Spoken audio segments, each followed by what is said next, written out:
Chris Froome is the big name in the competition, the defending Tour de France and Vuelta de España champion.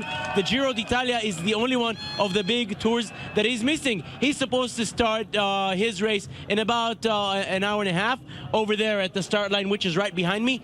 But earlier this morning, Chris Froome actually had a little accident in one of the warm-up laps that he did along the course. He fell and was even lightly injured. Surely not something that will stop a rider like Chris Froome from competing. He was treated lightly on the spot and continued his warm-up, but surely not the first day that Chris Froome was hoping to have. In one of the turns there in the warm-up laps, he fell, again lightly injured, treated on the spot and continued his warm-up. We will surely see him taking his place there on the grid, on the starting line over there. In about an hour and a half, he will continue as normal. All right, Jonathan, we see thousands of fans packing the barricades around you. This is the biggest sporting event perhaps in Israel's history. Could this event turn Israel into a new cycling hub, bring in new fans? And just as we speak, Jeff, maybe we'll ask the cameraman to pan a little bit so that you can see the amount of people. We're speaking of thousands and thousands of people here gathered at the start line. This is only one position. The finish line is not very far from where we are, but all across the city, the 10-kilometer or 6.5-mile route, things look like this, meaning tens of thousands of people, maybe even more, coming out to Jerusalem to see this race. We'll see the same sights tomorrow in Haifa and Tel Aviv, and on Sunday in Beersheba and Eilat. All this means that cycling is definitely taking a big place here in Israel, gaining popularity. And we can actually hear some of the cyclists and family members speaking of the importance of this event for the popularity of the sport. Let's listen. I have to say that if you go 10, 15 years back, you won't see as much cyclists as you see today. Today you see a lot of them, and it's growing quite a lot. Hopefully the exposure will get us there, and will get more people to cycle. And Jonathan, are there a lot of tourists, a lot of fans coming to Israel to be here to see this in person from around the world?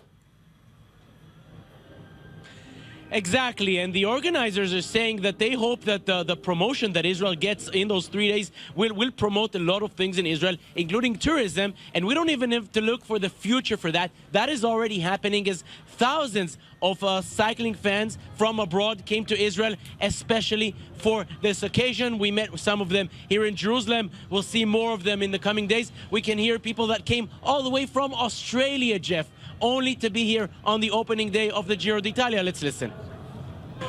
We expect to see a great race. The first stage is a time trial, and then from Haifa to Tel Aviv will be fantastic, a flat stage. And then I think stage 3 is from Beersheba in the hills. So it's 3 different types of races we're going to see. So, and the beauty of it is in Israel, something different. All right, Jonathan, let me give you 2 rapid-fire questions here. What's going on today? They're not all grouped together. This is more of a time trial. Explain how that works, and also explain quickly the heat. It is really, really hot, and the European riders, I guess, don't like that. They can't be used to it. So first, let's speak of the heat. Luckily for us, it is hot, but somewhat overcast, meaning it's not as sunny as it was before. So it's clearly hot, surely hotter than what it is in France this time of the year, but it's not too bad. That is true for today. Temperatures are expected to decrease tomorrow, but the third stage will be run from Beersheba to Eilat. Eilat, as anyone living here knows, is not really a place where temperatures are cool any time of the year. Temperatures are expected to soar till 36 to 37 degrees in the summer. And actually, Jeff, we have Silvan Adams here, who brought the race to Israel. He's now joining us. Silvan, please join us. Silvan Adams here with us. Silvan Adams, a dream come true. The Giro D'Italia here in Jerusalem. Yes, it sure is, huh? Look at the crowds here.